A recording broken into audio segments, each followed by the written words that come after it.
covering 3 areas. My section is about job descriptions and adverts, and what I'm hoping to cover is about reviewing JDs, promoting your vacancies, using accessible and inclusive language, and use of inclusion statements. So obviously inclusive recruitment is a very important area in recruitment. I know when I'm dealing with recruitment, it's something I bear in mind. Basically, when you've got a vacancy occurring, it's always good to review the job description and person specification to ensure that it does accurately reflect the job requirements. It's something certainly in my workplace at UCL we tend to. We have at UCL a document, which guidance document on writing JDs and person specifications, and we also have obviously job description templates. And I'm sure that's the case for sort of a lot of institutions and workplaces. Again, it's about removing unnecessary criteria, especially around qualifications, ensuring at UCL we were given guidance about not making sure that there's more than 10 to 12 essential criteria and possibly 1 to 2 desirable criteria. That may differ from workplace to workplace, but certainly at my workplace, that is the guidance that we're given to make it obviously as simplified as possible for someone who's planning to apply for the post. Again, the guidance is to ensure that equality, diversity and inclusion responsibility is included in all job descriptions, so that EDI is part of every workplace's business, day-to-day business as usual. And also, it's important to be able to demonstrate the individual assessment of merit for all your candidates as well. The layout of text and use of text, making sure that obviously if you've got any candidates with who are neurodiverse, making sure it's suitable for them, looking at whether you've got numbered lists, and sort of, if you've got large chunks of information like large paragraphs, maybe breaking them down to make it much easier for anyone to read. Again, offering alternative formats of the job description and person specification if requested. And also, making sure that obviously your documents fit with the accessibility, so that anyone can access it and isn't discriminated against, or isn't, they can actually get to it. Something else about JDs, you may want to ask your colleagues to feedback on JDs as well. If maybe the person who's leaving, if you have an exit interview with them, maybe ask them what they think of the job description and person spec, and if they can give any feedback to you, or other team members or even managers as well, to get feedback, because sometimes I've found reviewing a document, say a job description, I've looked at it and thought, yes, this is perfect. And then I've asked my colleague to look at it and they've brought up something. So that's all about reviewing. Promoting vacancy. Obviously you want to have applications. Basically, UCL say about considering sharing an application guide for candidates on how to complete personal statements and how to give smart examples. So it's thinking about supporting the candidates with your application in the remit, obviously in what remit you can. Obviously, you have to give everyone a fair chance. Also about contacting, if anyone wants to discuss the role with anyone, thinking about who they can contact, maybe having an extra contact as well as the recruiting manager, say a member, if they're working as part of a team, maybe another team member as well. just to give them a broader range of contact details. And also trying to support candidates with getting familiar with, say, the libraries and the campus. Would there be the opportunity, would there be the opportunity available for potential candidates to come and have a tour around the library before their interview, or obviously as they're applying, in between, if they've applied, about offering them the chance to come and have a look around, or if there's a virtual tour, sending them the link to that as well. Being clear about, obviously, if anyone has any, making sure that you include maybe a statement about if anyone has any accessibility requirements, to contact either the recruiting manager or the workplace HR, so that the interview panel are likely to be aware that there may be accessibility needs as well. And if they've got any further requirements. And also the last thing, possibly thinking about extending the deadline for applications, for the receipt of application forms. Obviously, at my own workplace, we give a deadline. I think it's usually 3 or 4 weeks. But if someone wanted to apply that may need longer for their application, possibly looking at that aspect if your HR department is happy for the recruiting manager to offer that. The using accessible language, thinking about obviously what language you're using, if there's any jargon, simplifying that, and also remaining as neutral as possible. So one idea is that about considering the use of a gender encoder to ensure that it doesn't use language that, say, puts anyone off applying. So that might be something to think about, sort of when, recruiting. Comparing job descriptions possibly with other institutions, as well as obviously other JDs within your own workplace, just to see what was previously used, and sort of whether the language has changed, or whether there still needs to be some review of the language in the JDs and person specs.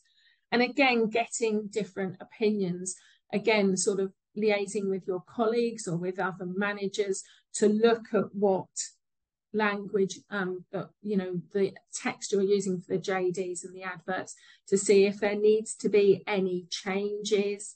It might help for a fresh pair of eyes, looking at the document as well, and also providing some maybe different ideas to what you've put.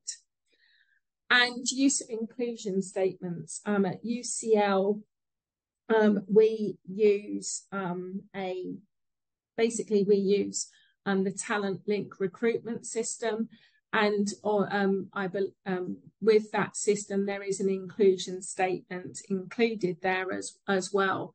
So obviously, having an inclusion statement covers your back, and also it makes it look to people potential applicants that you're being fair and sort of giving them a chance. That's all I've got to say about JDs. I realise a lot of it was reflecting upon my own experience within my own workplace. Has anyone got any questions or any comments? We'd also like to hear about, if you've got any experience to share as well. So there's one question in the chat, and I don't know if this is publicly available, but someone's asked whether the UCL guidance that you refer to is available, or is it internal only? I think from my recollection, I think it's only on the internal staff intranet, but I can see if I could make it available if need be. I can definitely look into that. Okay, we'll see whether it's we're able to share it. It would be great to hear from other people about kind of their reflections on job descriptions and adverts. Speaking from my own experience, Vicky, what I've found helpful is to kind of try and decouple the job description when you're kind of going out to recruit, to try and decouple it from the person who was previously doing the job, and try and review it with fresh eyes and think about actually what do we need right now in the team with the makeup that we have, what skills are we missing now that that person has left, and try and think about it from a vacancy perspective rather than replacing the previous person who was in post. Yeah. I mean, as I say, yeah, it differs from workplace to workplace. I totally agree. Sort of sometimes looking at it, you know, if you're asking the previous post holder, there could be issues in that, you know, if they very much had a positive experience, they may be giving positive feedback. But obviously, if someone is leaving that has some negative feedback, again, sort of listening to that, but they may think, you know, this is what I think about, you know, when I was applying, this is what I think, and it could be sort of, you know, it could be negative, which could be turned into a positive. But it sometimes is better to look at it with fresh eyes. So it doesn't look like we have any questions in the chat right now. So should we move on to the next part, which is Potenza? Yeah. Do you want me to stop sharing? No, if you move the slide across, yes, that will be great. And then I'll explain. So in my section, I'm looking at inclusion and bias. So we're kind of going to look at the interview panel makeup, scoring, interview questions and tests, and also accessibility needs and interview questions in advance. So doing it slightly different, I do have a PowerPoint slide with some pictures and stuff that we'll come to first of all. But in our trust, we have a series of videos and kind of online materials that we use, which are used all around kind of equality and diversity issues, and it's called Skill Boosters. I was fortunate enough that I'm allowed to share this video. It's only 4 minutes long, and it is following a second interview that's taking place. So the panel have got together and they're now shortlisting. So the challenge for all of us while we're watching it is just have a think and have a look at some of these inclusion and bias sections that we're going to be looking at. Think about the interview panel and makeup, and think about any kind of unconscious bias and any thoughts that come to your mind as they're going through the shortlisting. And maybe we can have a little discussion before we then move into the slides. So I'll start sharing, and please let me know if you can't hear the sound. It's jumping between Teams and Zoom. I always forget what's what. In the interest of inclusion, there are closed captions on the actual video itself, so hopefully that's okay for everybody. Just click and make sure I'm sharing the right screen. I think I can see everyone. You can see it okay? Yeah? I'm going to start playing. Just give me a thumbs up if you can't hear the sound. Ultimately, it comes down to who's the best fit for the team. I like Simon, personally. We need to evaluate. So these 4 candidates all scored equally in second interview? Ultimately, it comes down to who's the best fit for the team. I like Simon, personally. We need to evaluate each individually, strengths and weaknesses, then re-evaluate them against person specification. Yeah, I agree. Tim, I know you're busy, but we do need to do this properly. I'm sure we can make a decision quickly. Okay, well, let's start with Simon. He was Danny's recommendation, right? Yeah, Danny said he's a great guy to work with, a real team player. Well, he didn't come across that way in interview. If anything, he was a bit abrasive. He was nervous, that's all. I'm sure I'd come across as abrasive if you were to interview me. No, I liked how he was straight and to the point. I can see him rubbing people up the wrong way. Nonsense. We should be looking for someone who'll shake things up a bit. We're all about diversity here. If you're worried about Jessica, then I'm not worried about Jessica. I'm sure you can manage your team. Look, guys, I think Simon would be a good fit. What about Nisha Patel? I thought she had real potential. She was very shy. Quietly spoken, maybe. I think we might need to start it again because some people can't see it. Sorry? I think we might need to start it again because some people can't see or hear anything. Vicky, if you could stop sharing your screen, I think that's what's causing the confusion. Sorry, thanks, Hong. I couldn't see the chat. No, it's all right. Okay. Are people able to see Potenza's screen now? Just give us a yes or no in the chat and then we can start the video again. Yes, it all looks okay now. Wonderful. Let's go again. Thank you all. So these 4 candidates all scored equally in second interview? Ultimately, it comes down to who's the best fit for the team. I like Simon, personally. We need to evaluate each individually, strengths and weaknesses, then re-evaluate them against person specification. Yeah, I agree. Tim, I know you're busy, but we do need to do this properly. I'm sure we can make a decision quickly. Okay, well, let's start with Simon. He was Danny's recommendation, right? Yeah, Danny said he's a great guy to work with, a real team player. Well, he didn't come across that way in interview. If anything, he was a bit abrasive. He was nervous, that's all. I'm sure I'd come across as abrasive if you were to interview me. No, I liked how he was straight and to the point. I can see him rubbing people up the wrong way. Nonsense. We should be looking for someone who'll shake things up a bit. We're all about diversity here. If you're worried about Jessica, then I'm not don't be. worried about Jessica. I'm sure you can manage your team. Look, guys, I think Simon would be a good Nisha fit. Patel? I thought she had real potential. She was very shy. Quietly spoken, maybe, but she's She listed got reading great as her main hobby. That would say to me she's a bit of a bookworm. So far, Simon still seems to be a best man for the job. Well, what about Malcolm? What, jolly chap? Jolly. You know. Yeah, no, not right. Not enough, get up and go. What are you two not saying? Oh, I get it. Look, we can't let his size cloud our judgment. Anyway, he lists rugby as one of his hobbies. Watching rugby, more like it. Look, I just don't think he's right. You need to have energy to be part of Tim's team. Come on, you know what it's like. Swim or sink.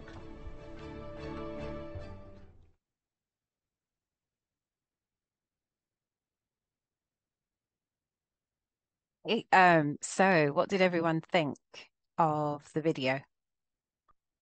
And any comments or any thoughts jump out at you? Anyone want to join in, or do you just want me? Yeah, I'm with you on that one. I think it seems like an exaggerated example, but also I have heard stories of recruitment in my own organization where those kind of the tenor of those comments does come up. But even if they don't come up in that kind of overt way, it does kind of highlight the kind of biases that feed into our decision making, even if we don't talk about it so obviously.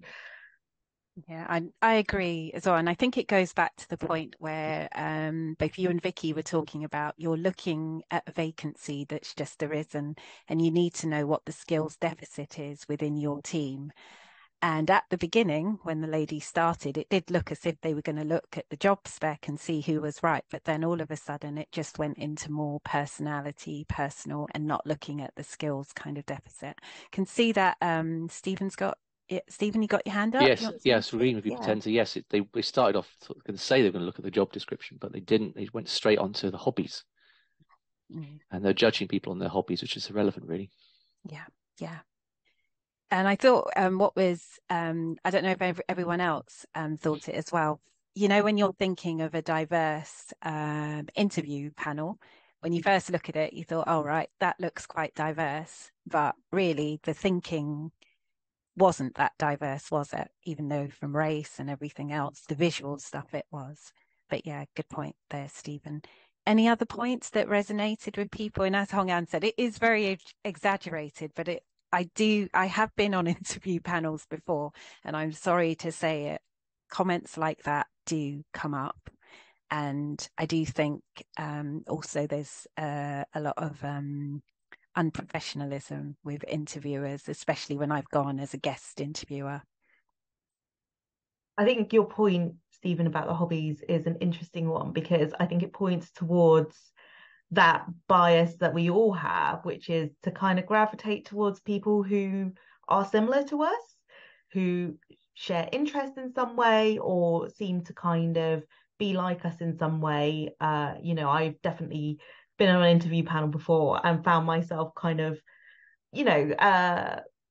like feeling warm towards a candidate because they're extroverted like I am, and then having to kind of bear that in mind, or have, it's really useful to also have fellow panelists to kind of call that out in you, where I've said, oh, I really like that candidate, and someone said, do you like them because they're kind of quite similar to you? Good point. In the chat, Anthea's just made a very good point, saying it's always difficult when someone on the panel knows the person, as they might bring other opinions in that weren't in the interview. So I think it does go back to the diverse panel and having people who will be there to challenge you, especially as, I mean, we all gravitate to people who are very much like us, as you were saying, Hong An. And then she goes on to say they shouldn't, but hard to put that aside, even if it's unintentional. But I think that's a really good point that you've made about unconscious bias there. I think that as long as you're honest with the fact that you are being unconsciously biased, you can admit that and say, I know the person, I feel this way or whatever. I do think that there's that bit about being quite open about it. And Jane's made a really, really good point there. Why were their hobbies on the application? What was the person's spec? Exactly. What was that? I don't was interesting. I don't know what you had to. Yeah, that's a good point. Archie, sorry, am I pronouncing your name correctly? So it might have been part of the CV. Apologies if I'm pronouncing your name wrong. Yes, of course. Good point, Barbara. Hobbies could have come up in examples of leading or achievements. Leslie, you've got your hand up. Yeah, I think it's sorry, I'm working on different screens, so that's why my camera is on, so apologies for that. I was interested in the comment you made about if you know somebody, so you're interviewing somebody you already know, and that happened to me I don't know, 2 or 3 years ago, and I interviewed someone I used to work with who became a friend amongst a number of other people that we interviewed. And I had a really hard time because I was very aware that I knew this person, I knew their capabilities, I knew what they could do, I knew they were a fit with me, and, all of that kind of thing. And I didn't appoint in the end her, but it was one of the hardest things I ever did, because I really felt that I had to be especially mindful of the decisions that I made, that I was going for the right reasons and not because I knew her and I liked her and all the rest of it. So I think that's a really important point to keep in mind if you do find yourself in that position. Yeah. Good point. And it's not unlikely, is it? I mean, health libraries is a small world. So I think it's likely at some point, if you're a recruiting manager, that you might interview someone you've either worked with or that you work with in some other capacity, like, if you're on committees together, networks, that kind of thing. It is going to crop up. I think what you point out, Leslie, that's really important is like being conscious of it. So like you said, Potenza, like it's not within your control, but like being conscious of it does really trying to kind of counterbalance that. Mm-hmm. I was going to say I've been in exactly the same situation as Leslie, in that we had someone internally who I got on quite well with, it's sort of unclassed as a friend, and they applied for a job, and unfortunately on the day we ended up appointing somebody else. But what I did afterwards, obviously, they went via our HR department to ask for feedback. So I did give them really I gave them as much feedback as I could. And I mean, luckily our friendship was still there afterwards. And I think they were disappointed they didn't get the job, but after me explaining why, I mean, the thing was that during the interview, again, like Leslie, I knew their capability. I knew that, they, depending upon how they interviewed, they could possibly get the job. But on the day, there was someone who performed better than they did, unfortunately. But yeah, it worked out in the end. I think providing them with quite detailed feedback sort of helped them. Yeah, good point. There's a lot of really good chat also going on. RG saying doing internal interviews, it's hard for both the interviewer and the interviewees, and it's true. The whole interview process is a two-way process. It's not just about how you feel as the interviewee. The interviewer is probably going through just as much stress. And Anthea says she totally agrees, and she'd much rather be interviewed by someone you don't already know, and vice versa. And Jane is empathizing with Leslie's story about being interviewed by one of her best friends who she'd known at school, and they've agreed not to do that again. Stephen's got his hand up. Yeah, so I didn't have a friend, but somebody I knew applied for a role and who gave the job. But I was just transparent the whole way through the other people on the panel. Just said, there's a potential bias here, but just hold me accountable. Yeah. And then it's fair. Yeah. Otherwise, you can't say, "Oh, you're a friend. I'm afraid you're persona non grata now. Can't apply where I work. Sorry, goodbye." But they weren't a friend, but it was somebody I knew. Yeah, very good. Really, really good points there. Are there any other comments? I'm going to share the presentation. Just make sure I'm on the right one. Yeah, there we are. And I'll just go to slideshow view. Hopefully you're in the right view now. So just to recap over our conversations, thought it was interesting to look at the interview panel makeup, and I put a question mark about diverse. Now, obviously you can't cover all diversity and try to make your panel as diverse as possible, but you can try. So usually in our trust, it's, you must have someone who's, from an ethnic minority. And I think that's really interesting from my perspective, being a Black woman. I've been asked to be on lots of different interview panels, but what I've noticed is they're not respecting my professionalism and also my brain, my intelligence, to be part of that panel and to have a really valid reason for being on that panel. It's almost as if you're Black, we need to tick a box. So I think the message I would say about that is, when you're making your panel diverse, just make sure it is because you want to get the best person for the job. It can be someone from an ethnic minority, but they need to be really involved in the whole process. Sometimes I've asked, can I have the application forms, the questions, can I be part of it? And it's like, no, just turn up on the day, we'll just give you the questions. But if you're going to be part of that panel, you have to be part of that whole process. And again, I think we discussed just after the video that it is important to have people who will challenge what you've got to say, and a very different personality wise as well. So I think that what I would say about diversity, it's not just about maybe the protected characteristics, but it is about someone who has a different mindset, different opinions to you, so that you can really get the best out of the candidates, and you can be challenged by your panel members to make sure you get the best possible person for the job, and not about your hobbies.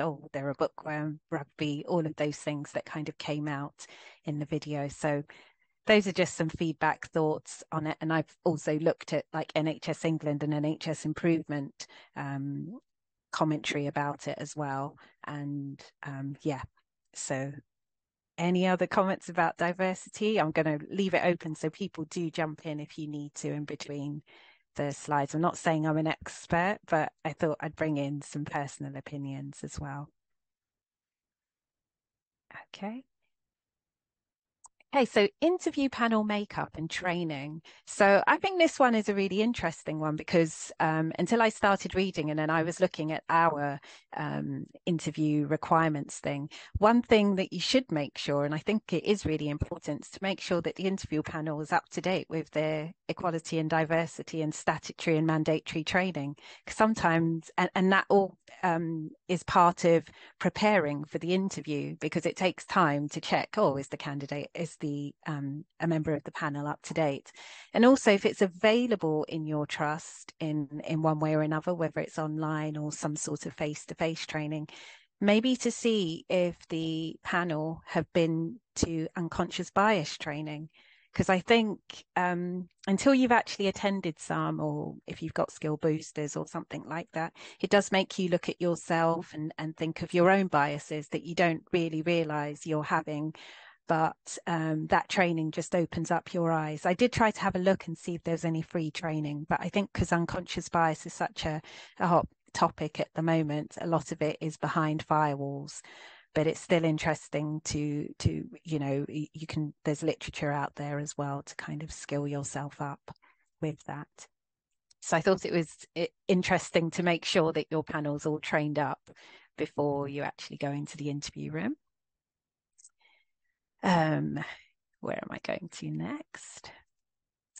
So scoring interview questions and tests. So the video, yes, it was very exaggerated and everything. They said, oh, they all scored the same, but actually they could have gone back and kind of needs assessed those the scoring that they were doing and the tests as well.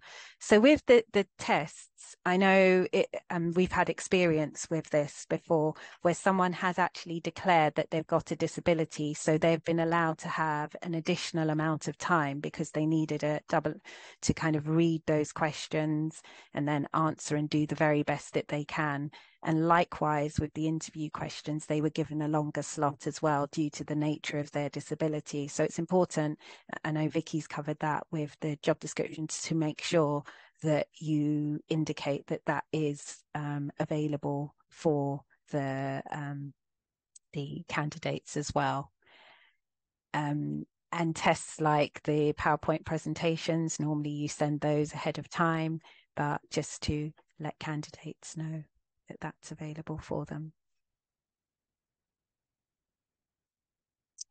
And then I think the last thing that I just wanted to cover was accessibility needs and the interview questions in advance.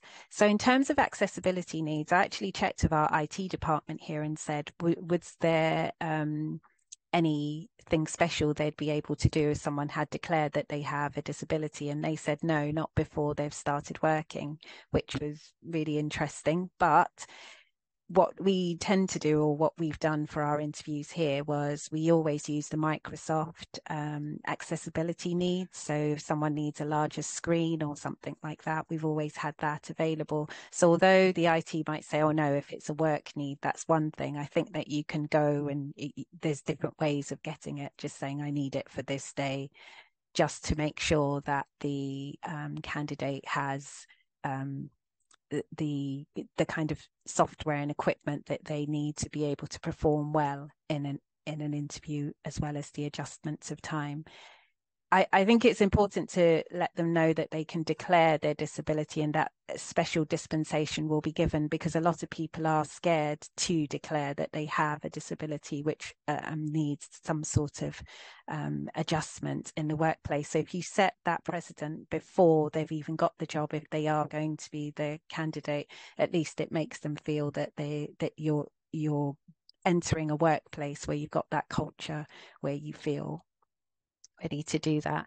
There was one point I meant to say on the slide before as well, with kind of inclusion and everything like that.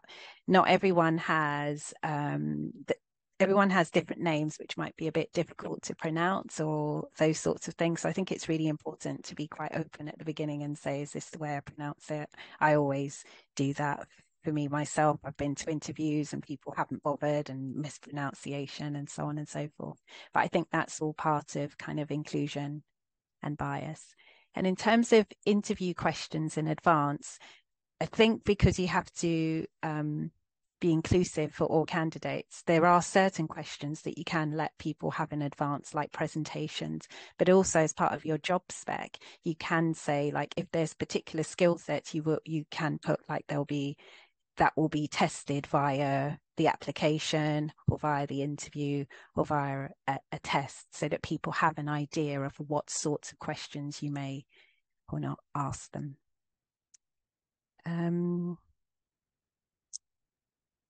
I think that was about it that I had. I think I'm done on my part, Hong An. But if people have any comments or any things that they'd like to ask about or say. So just say on the interview questions in advance. So I'm aware that this is like not necessarily possible for all organisations, but we provide all interview questions in advance. We send them a week in advance to all of our candidates. And we started doing it for our trainees because we were just conscious that for many of them, they wouldn't have had very much interview experience. And the more we did it, the more we realised that actually the quality of the interview was better. And what we're not testing for how well people respond to things as a surprise. We want to kind of genuinely get a sense of who the people are and how they, what their experience is. So yeah, it's standard now that we send out all questions in advance, and we let our candidates know that they can bring their notes as well if they like. Realistically, we're interviewing in a hybrid setting now as well. So, if you're interviewing virtually, most people will have their notes. So it's absolutely fine for people to bring their notes in person as well. Yeah, I think you make a good point there, Hong An, because we aren't allowed in our organisation to do that. We can allude to the types of questions that will be asked, and we can obviously send the presentation questions in advance as well. But unfortunately, we've not got to that level yet where we are allowed to. And I think, is it Julie put the question, Jane, sorry, put the question in and just said she's trying to get her institution to do this, but she's had some pushback and it's not happened yet. Yeah, Jane, I'm more than happy for you to get in touch with me directly, and we can have a chat about it if you want. But anecdotally, we've had very good feedback from candidates about it. It's more inclusive for many, many reasons. So if you think about kind of like inclusivity in terms of neurodivergence, it's a really good practice. Yeah, I think. Yeah, people are saying. Yeah, I think there's a lot of positive action as well. I think Anthea's put, we've got a scheme called 2 ticks, where if candidates have ticked that they have a disability, as long as they meet the essential criteria, they're offered an interview regardless of the pool. I think most NHS organisations do that as well.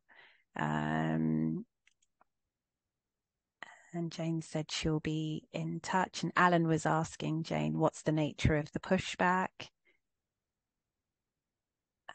Barbara's saying that they don't have that 2-tick process, but they're planning to explain what our 2 value-based questions are looking for. Oh, right. And Jane's saying she's in an HE institution and it's exactly the same for disability as well. I think it just goes to show how very different scales that the organisations are on inclusivity.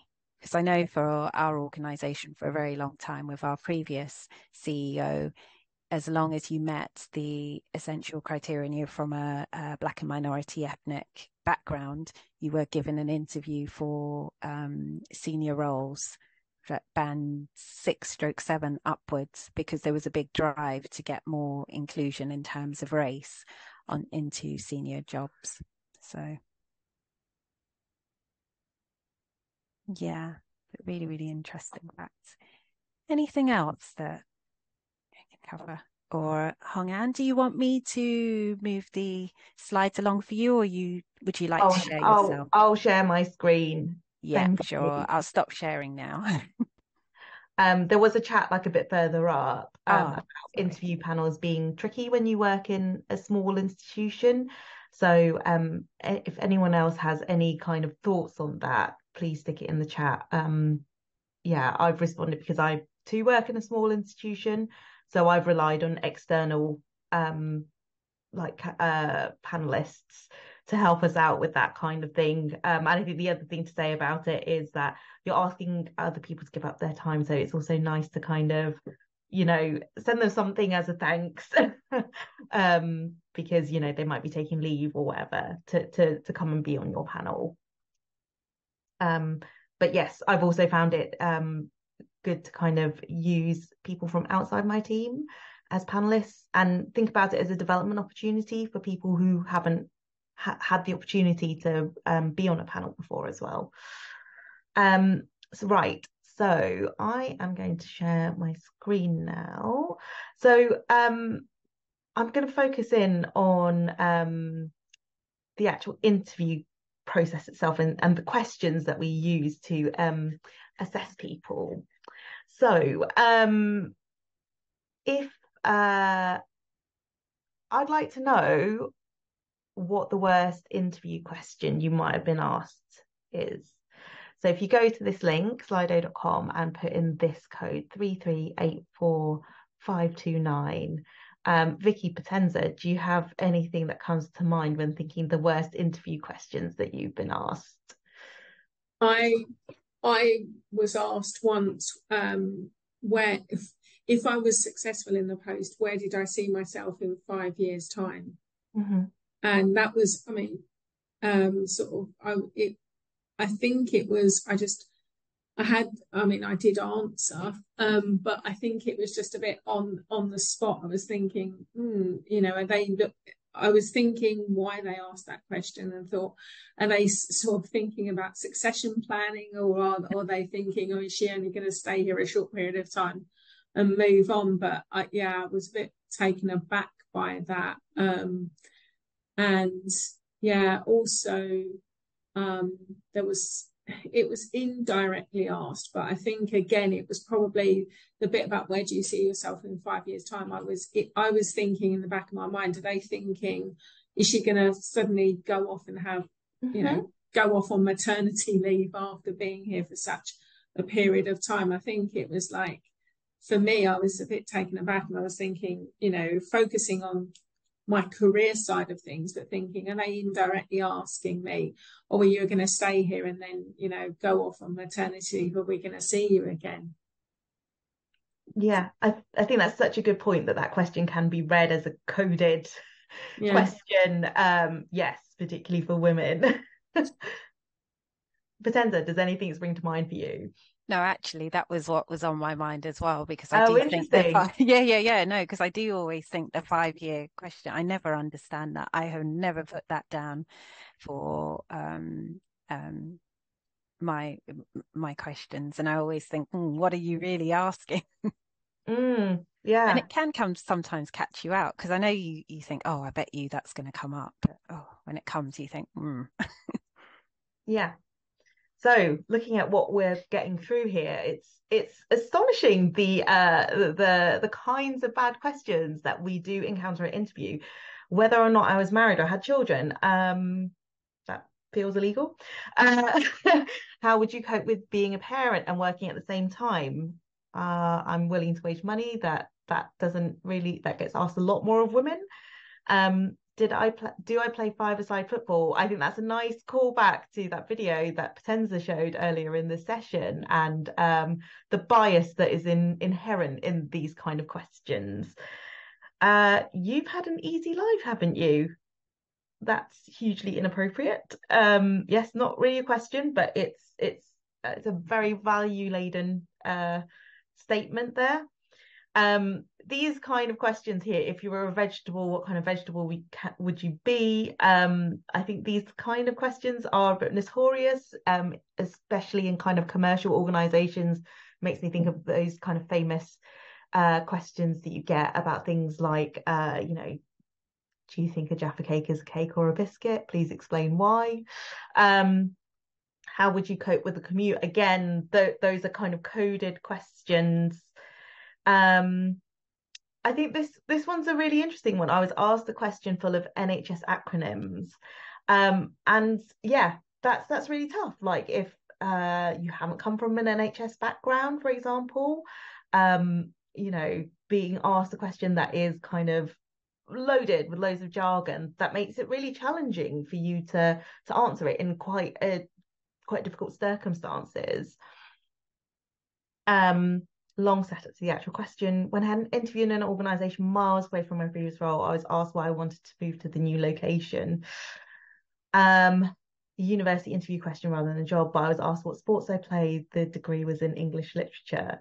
So I think looking across these, there's definitely a theme coming through. There's like a lot of questions which are not relevant to the actual role at all. They're really kind of they're really kind of exposing that kind of bias in the panel. You know, they're looking for someone who shares similar interests, who feels like they would be a fit in the team in a very kind of particular mold and very particular way, where we're using those as markers rather than about competence.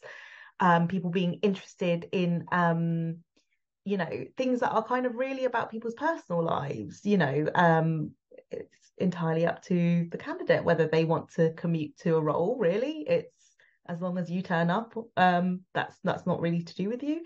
And questions where we don't actually really know what they're looking for. So if you were a vegetable, what vegetable would you be?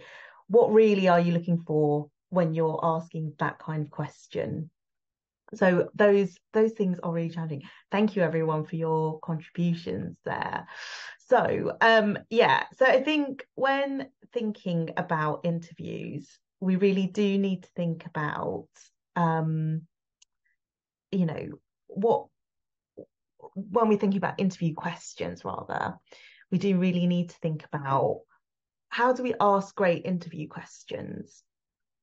So I think first off, there's something, and this is going to be kind of the theme of my section, is the questions that you ask, the tests that you ask, the kind of way in which you show up to an interview. All those things are like a two-way process. So the better your question, the better the answer that you're going to get. So it's really important to get these right and not just kind of keep on recycling the same interview questions, but actually kind of looking at them critically before a recruitment process. So making sure that they're linked to the job description, person specification. So for some organisations, as we've already discussed, you might not be able to send out the questions in advance. But if you do link them to the job description and person spec, I think it's very, very reasonable that candidates are able to prep well for the questions that you might be asking, and may be able to guess what kind of examples they need to think of and prepare for an interview. So just kind of making it that kind of reasonable process for the candidate to prepare. As we all know, interviews are nerve-wracking processes. They don't play to everyone's strengths. They are artificial situations.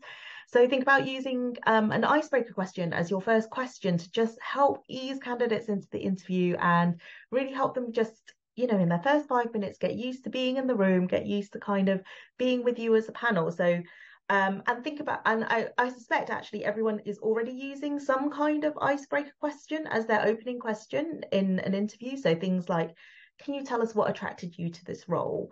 That feels like an icebreaker question. It's so the thing to think about there then, if you're already using that kind of question, is how you weight it in your scoring scheme. You know, are you weighting it equally to the other questions, which are really might be substantially about competencies and skills and experience? So have a think about those things. And then conversely, on the other side of the coin, asking questions where you're focusing on experience or approach might disadvantage some candidates.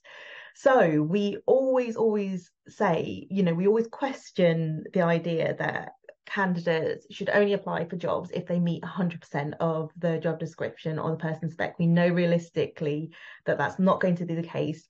More people should apply if they think that they kind of meet most of the job description.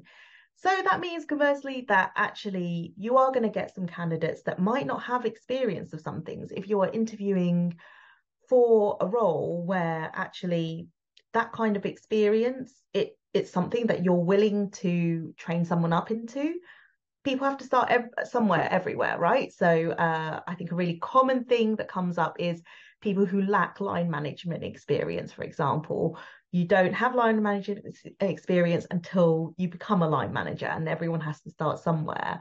But actually, the skills required for line management, they can be picked up prior to being a line manager. Their skills about communication, their interpersonal skills, their skills about kind of supporting people.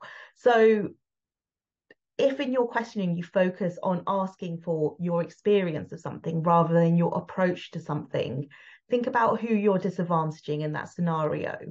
And asking that question about approach really opens it up, and actually it might tell you something more useful than someone's experience of doing something. In the same way, does favouring in your questioning of work-based experience disadvantage some candidates? So I think particularly when you're thinking about kind of more junior roles for new professionals or entry-level roles, just thinking about the kind of economic environment that a lot of younger candidates have grown up in, it is harder to get work experience. So actually the experience, and certainly this is my experience for interviewing for trainees, the experience that people do tend to draw on are things like volunteering or life experience, your experience of being in a university society, for example, or taking a volunteering role. You know, do you kind of view that as valid? And are you explicit about saying that that is the experience that people can draw on in the interview? So just think about that as well.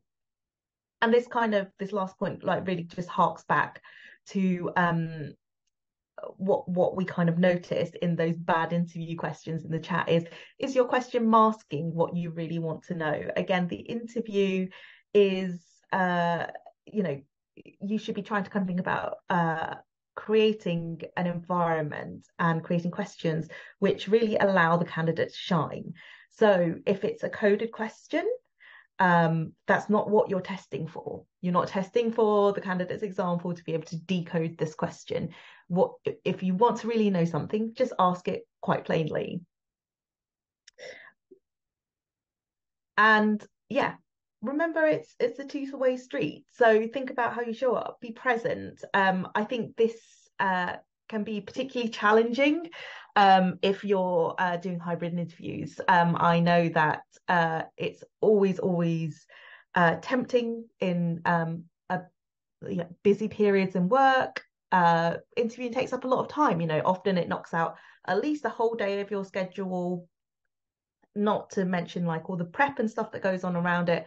It's tempting to kind of have your email open, or if you have notifications flashing up in the background, to not be present in interviews. So just be conscious of that. Be conscious of like closing those things down and being present for it, because you would have to be, if you were in person, you wouldn't have those things going off in the background. So, you know, honor the fact that the candidate has done a lot of prep, has showed up, and honor their contribution to the interview process. I think there's something about exaggerating here. So just thinking about nerves, amp up the warmth. I often find by the end of a day of interviewing, my face hurts from smiling so much. But I think there's something about kind of giving that non-verbal feedback to your candidates, you know, nodding. You know, quite often you'll be taking notes. That's absolutely fine. People expect that. But giving that kind of body language that you've acknowledged what you're hearing, that's, you know, it's being heard and acknowledged. I think that can kind of really, those little things can help to make it a little bit easier in those situations for nervous candidates. Also, how you show up will tell candidates a lot about the culture and environment, right? So interviews are not only panelists assessing candidates, but it's a chance for the candidates to get a sense of what's this organization like, what are the people that I'll be working with like. So think about like what you're conveying there in everything from the way you carry yourself, the way that you know, you interact with the candidate outside of that formal interview. You know, are you kind of chatting to them as you bring them up to the room? All that kind of stuff that tells them something. Candidates will often obviously have questions at the end of interviews, and a lot of them are predictable, but you know, a lot of them are, sometimes you will reasonably get asked questions which are challenging. So for example, what, you know, I've had candidates ask about, you know, our organisation's efforts around diversity and inclusion, and are they meaningful, and what is the impact and outcome of that kind of thing. And I think there's something about kind of honestly and fairly answering those questions. Of course, we don't want to scare candidates off, but I think it's fair to be able to kind of give them a rounded sense of the organisation and the team that they are going to join. So, you know, if there are things that are challenging, then be upfront about it in a kind of fair way and appropriate way. And I think the final thing is take the time to give meaningful feedback as well. One of the things, so this is part of a series of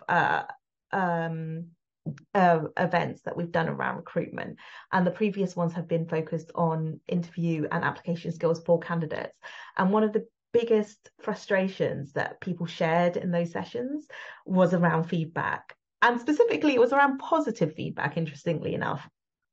So people found it very frustrating to get kind of feedback, which is, you know,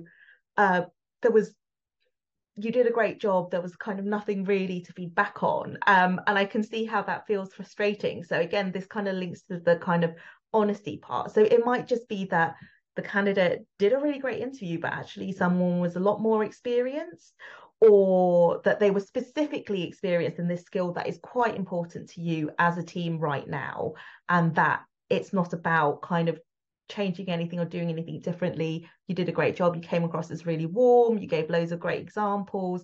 So even that positive feedback can be good if you take the time to kind of make it meaningful and detailed. So, you know, if you're a line manager, if, you know, think about the way that you might give positive, affirmative feedback to the people that you manage. Like, think about giving that kind of level of detail as well. So, let's move on to, I'm hoping if I just switch tabs, you'll be able to see this. Can people see that? Excellent.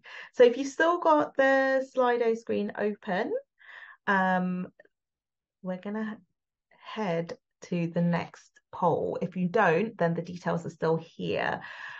So the other part of like recruitment and selection is the recruitment tests. I suspect that these are kind of used in varying and different ways in the recruitment process. It'll be interesting to know what kind of recruitment tests people use. Potenza and Vicky, are there any ones that you routinely use in your recruitment processes? We I mean, obviously, we for slightly higher grade jobs, we've tended to say about presentations.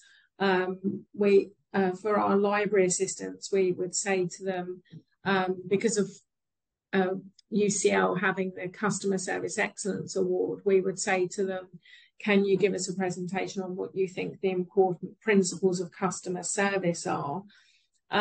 For part-time staff who we used to employ as sort of evening assistants, who would sort of, their part of their main job would be shelving returned material.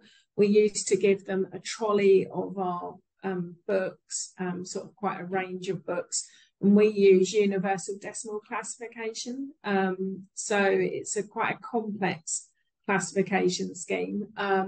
And we would give them, say, a shelf on a trolley of books, and ask and give them, we would say, I think 15 or 20 minutes max to reshelve, or to put those books in order as if they were going to be reshelved. And then afterwards, we would look at them and sort of see, you know, whether anyone got 100%, or sort of just, I mean, obviously we didn't focus on that test. It was, we would also focus on them answering their interview questions, but we haven't used it that recently. but we used to. Wonderful, thank you. And again, looking at the responses here, it seems like that's quite a common test that a lot of people use. Potenza, anything that's not popped up here in what you use where you work? I think for some of our technical roles, like our learning technologist, we might use a little Excel test just to make sure that you can do the basics of Excel. But we try to make the test more like a relaxation thing. Something that you can use. No, because the presentation. It's a bit of a breather. Yeah, it's a bit of a breather. So it's Yeah. normally nothing that, and we always say, oh, relax, take it easy. You've got questions, and give a little bit more time than the test will take. But yeah, I agree with all the other comments that have come up about the presentation, because we also say for the presentations, it doesn't have to be PowerPoint. You can bring whatever you want or speak to notes or whatever. Yeah, that's great to hear. So yes, there's definitely a theme here. So it looks like shelving tests are used quite commonly alongside presentations. It does seem that presentations, that does seem to be a sort of focus on using presentations for professional or more senior posts as well. Literature searching as a test as well. This one's interesting. The intro exercise, a list of tasks and inquiries for them to prioritize and give reasons why they don't see this beforehand, which is an interesting test to do. Response to a scenario email. Taking phone messages for library assistant posts, as we'd had real problems with that skill before. We use an unusual classification scheme, so shelving is really unfair. Yes, same here. We use a custom one, so we don't ever really ask for that. And shelving is not something we do a huge lot of anyway. So yes, so this is really, really helpful. I think it's really interesting as well, this one about taking phone messages for library assistants. So I think the thing about tests, thank you all for contributing to that. So the thing about tests are that they're not absolutely a part of the process. So if you are going to use a test, make sure they're required at all. So in the instance of that telephone message one, there's a very clear impetus for that is kind of like a required skill. It sounds like maybe people who weren't good at that were causing kind of little issues in the course of the work, in not being able to kind of do that well. So think about whether it's justified, really, whether it's relevant to the job description. So I think about with presentations, for example, are you asking them to do a presentation because you want to see how they speak to an audience? Do you want to see how they might teach? Is that something that the scenario of presentation really requires? If you're asking them to do something, could it just work just as well as an interview question? Are you really testing the skill or the quality that you're actually looking for? So again, this goes back to kind of like the presentation point. If you are interviewing for a post where someone will be required to do a lot of training or teaching, then that presentation test might actually be a bit of a deal breaker. It might kind of really tell you something about how this person might be able to deliver those sessions. And I think carried out under reasonable and realistic conditions. So this came up in one of the responses. I think someone said that their literature search tests are sent in advance. So so putting together a literature search strategy, you aren't really ever asked to do that on the spot. If you are, please do say, I'll be interested to know. But usually it's something that you get a bit of time to play around with, to have a look on some databases, do a bit of scoping. So are you giving people reasonable and realistic conditions to carry out the tests under?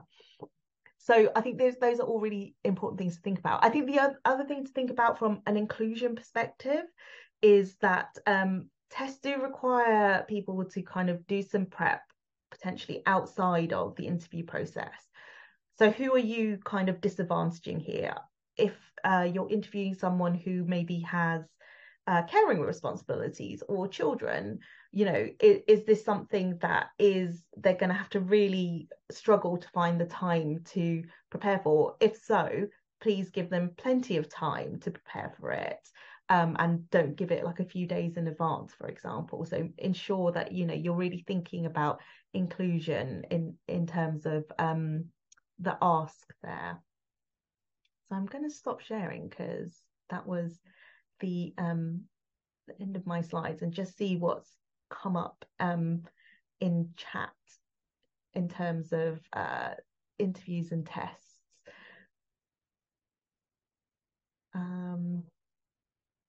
Let's see. I always feel sorry for candidates who are later on in the day, because I do wonder if it's harder.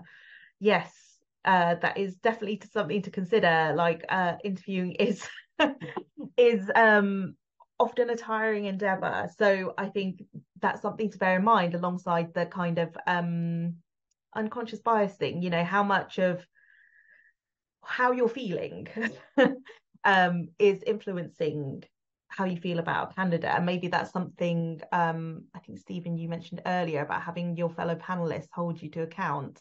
Maybe that's something about like checking in with each other and kind of being conscious about, you know, is it the end of the day syndrome that is affecting your perception of a candidate? Yeah, I agree. So a test shows objective abilities rather than just the talk of an interview. Absolutely, it does. I think what you do have to also bear in mind is it's still in an artificial scenario as well. So yes, it does show you something, but just kind of temper that with that in mind as well. Any ideas on how we could do a shelving test, but for an online interview? I'm not sure. I wonder if you want to think about using some sort of like Jamboard or Padlet or something like that, where you have the classification on it, and then people can just move things around to put it in order. Someone said presentation I find really useful as a test. It shows someone's ability to follow instructions, put together a coherent argument, and time management skills. So yeah, I think that's really clear that you've got like a really clear rationale for what you're looking for there. The other thing to think about then as well, in terms of like, you know, coded questions and things like that, is if you provide a test, to also be clear about what you're testing for. So if that is what you're testing for in an interview, I don't think there's any harm in saying that this is why we're kind of giving you this test, because that's what we're looking for.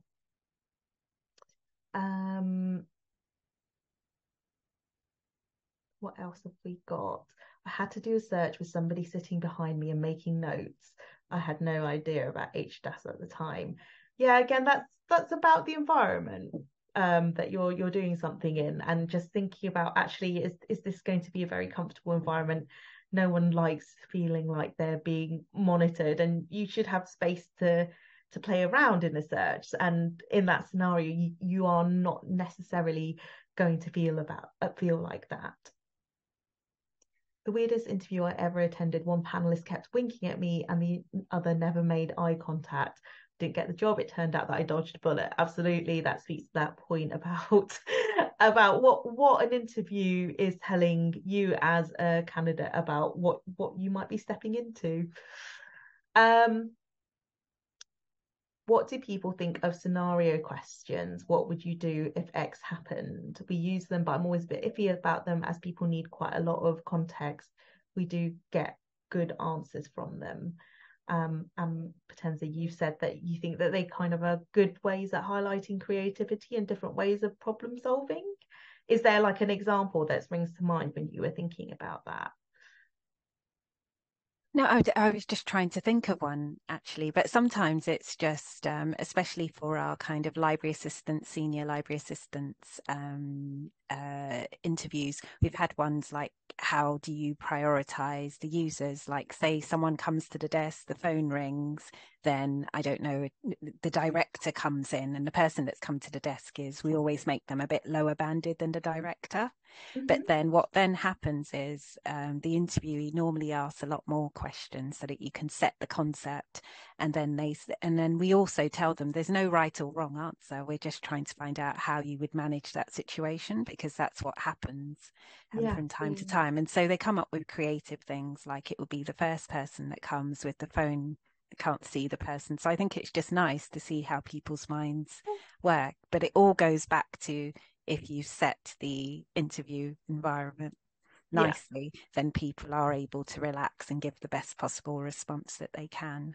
Because it's not, like you said, it's not an exam, it's trying to get the best fit for your role. So I was going to say, Hong-An, similar to Potenza, the question that Potenza was saying about, we have tended to use it in our interviews in the past, saying, you know, you're at the desk, someone's standing in front of you, your colleague's gone to help someone at the printer, the telephone's ringing in the office, and academics come to the desk to say the printer's not working.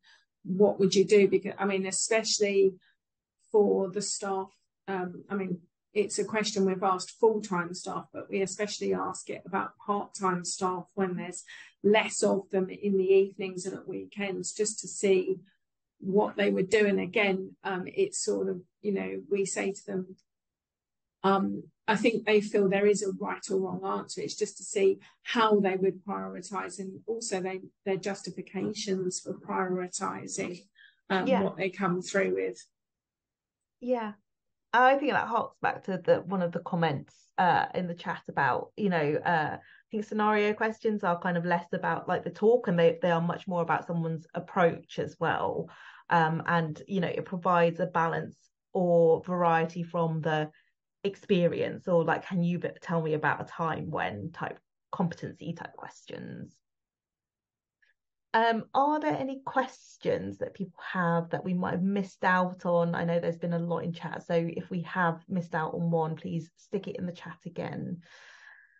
Are you choosing the best person for the job, or the person that you feel most comfortable working with?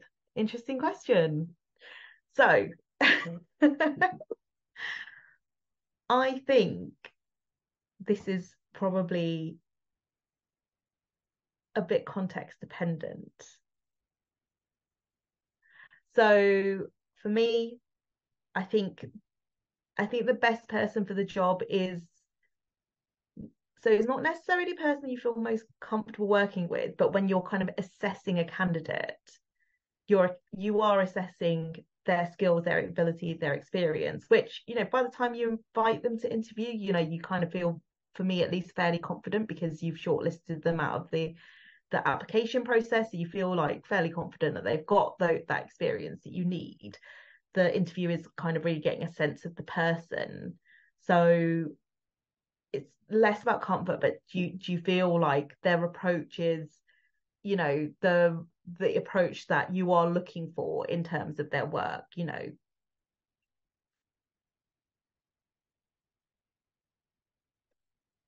Do you use prompts if candidates go blank? I never know how long to leave them before saying something. Yes. I'm seeing nods from Potenza and Vicky. Yes.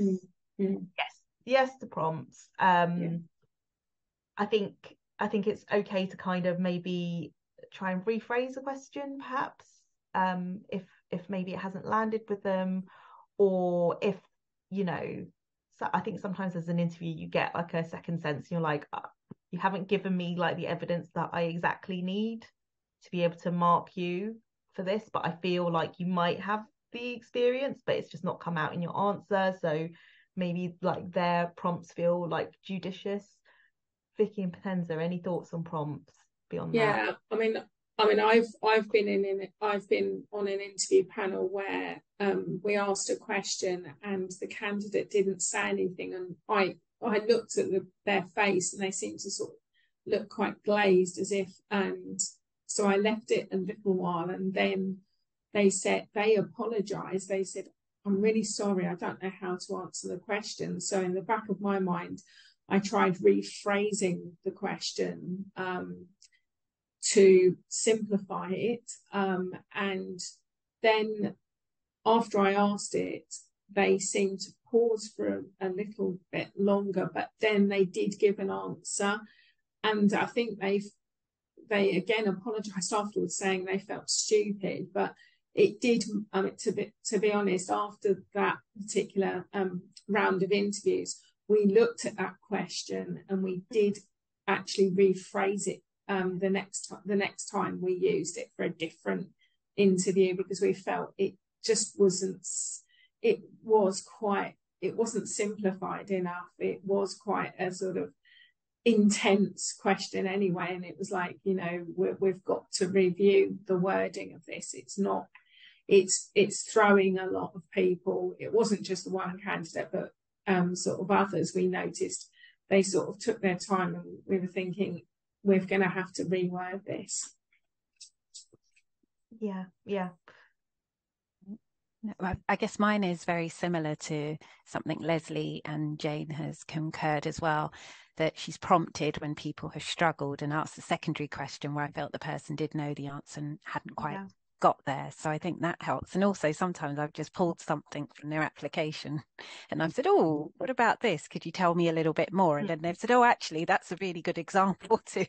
And then it just jogs it, because it is an artificial environment, isn't it? And you just, yeah, and we're all human, and we've all had kind of like brain farts, or just like your mind has blanked out.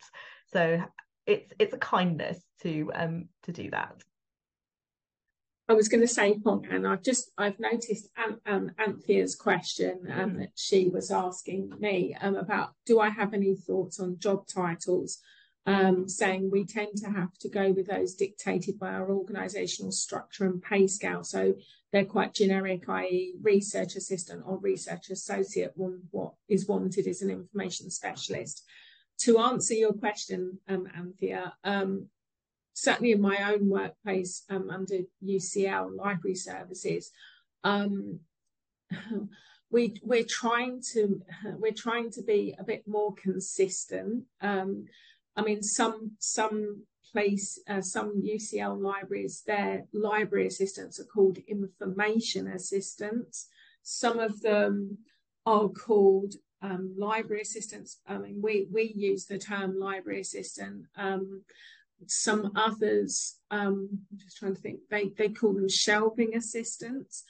And also thinking about job titles, certainly at my job title is deputy librarian.